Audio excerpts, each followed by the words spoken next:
தமிழ் திண்ணை நேயர்களுக்கு என் அன்பான வணக்கங்கள்.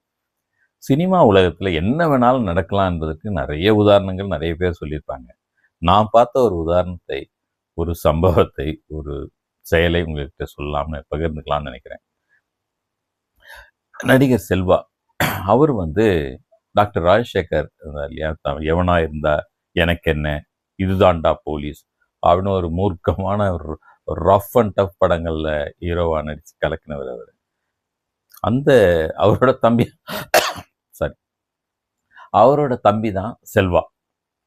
ஒரு தடவை நான் ஷூட்டிங் ஸ்பாட்டில் பேசிகிட்டு இருக்கும்போது நல்ல பழக்கமாயிட்டார். மதுரை மீனாட்சி, அந்த படம் பராசக்தி, மீண்டும் பராசக்தி அப்படின்னு கலைஞர் வசனம் எழுதுகிற படங்களாக நடித்தார். அதனால் எனக்கு கலைஞர் வசனம் எழுதுகிற படங்களில் நடிக்கிறாருன்னு சொல்லி ஒரு இன்ட்ரெஸ்ட்டில் அவர் அடிக்கடி போய் பார்க்க ஆரம்பித்து எனக்கு இன்னும் ரொம்ப பழகிட்டார். அவர் வீட்டில் தங்க பேச இந்த மாதிரிலாம் பழகிட்டார். ஒரு தடவை என்ன சொன்னார், ஒரு படம் வாய்ப்பு வந்திருக்கு எனக்கு, அகிலன்னு பேர், புது டைரக்டர் ஒருத்தர் பாலான்னு ஒருத்தர் பண்ணுறாரு, அந்த படம் நல்லா இருக்குது, கதை செமையாக இருக்குது, அப்படி இன்டர்வலுக்கு அப்புறம் வேறு மாதிரி ஆயிடுச்சு கதை அப்படின்லாம் ஏதோ சொல்லிட்டு இருந்தார். அப்போ அந்த கதை என்ன ஏதுன்னு எங்களுக்கு தெரியாதப்போ, ஆனால் அந்த படத்தில் மொட்டை போடணும் அப்படின்னு சொல்லிட்டு இருந்தார். அதனால் அப்போ ஏதோ அந்த பராசக்தி படம் நடிக்கிறதுனால அதெல்லாம் முடிச்சுட்டு பண்ணலான்னு அவருக்கு திட்டம். இப்படி இருந்தபோது அந்த படம் ஏனோ ட்ராப் ஆயிடுச்சு. அப்புறம் அதை எடுக்கிறேன், நாங்கள் எடுக்கல அப்படின்னு சொல்லிட்டு இருந்தார். அந்த படத்தை தான் விக்ரம் நடித்தார். அந்த படம் சேது.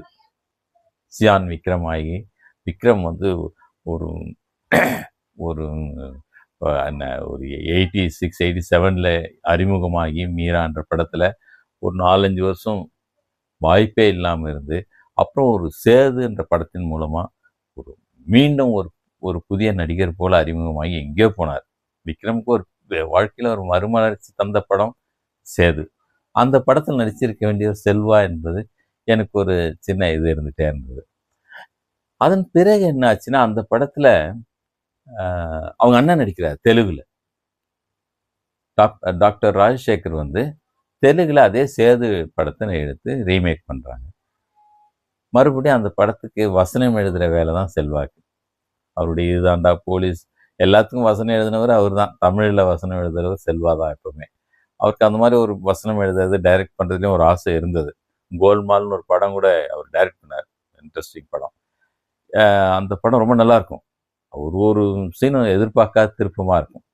அந்த மாதிரி ஒரு திறமையான ஒரு மனிதர் அவர்.